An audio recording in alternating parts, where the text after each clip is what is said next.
Welcome to EnfinityCast. I'm Vesper Thorne.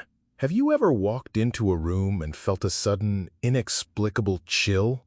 A sense of being watched? What if that ghostly presence wasn't a spirit, but a sound you can't even hear? Tonight, we tune in to the haunted frequencies.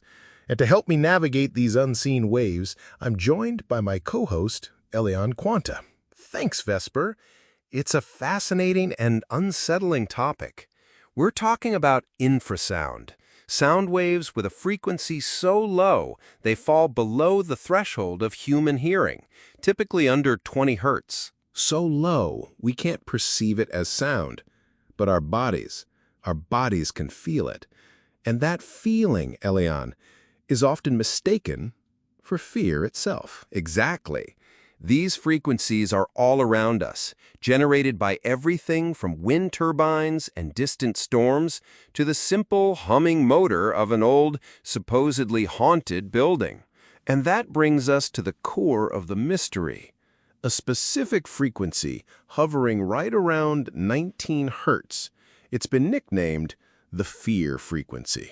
The story that really brought this to light comes from a British engineer named Vic Tandy in the late 1990s.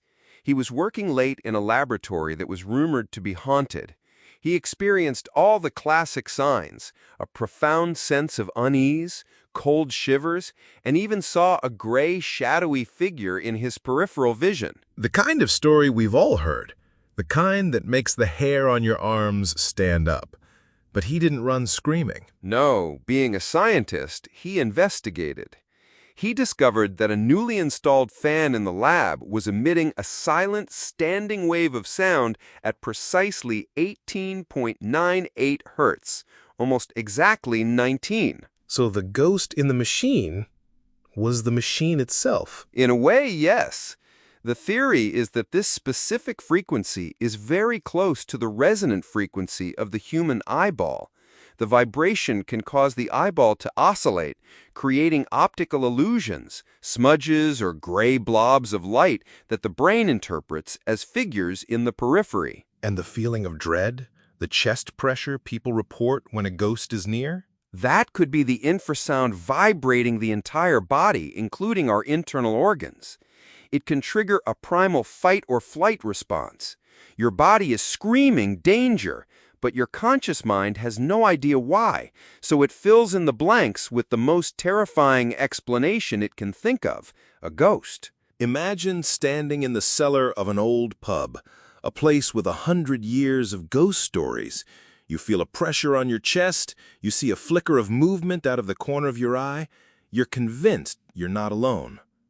But what's really happening could be the low, unheard thrum of the building's ancient boiler. It's a powerful reminder that our perception of reality is incredibly fragile. We trust our senses, but they can be tricked by forces we can't even detect. It doesn't mean every ghost story is just a faulty fan, of course. No, it just adds another layer to the mystery. It suggests that some haunted locations might just be acoustically perfect traps for the human psyche, places where the unseen world is the unheard world. What we perceive as paranormal might just be physics we don't fully understand yet. And that, in itself, is just as eerie. That's all the time we have for tonight on EnfinityCast. Join us next time as we explore the spaces between what we know and what we fear.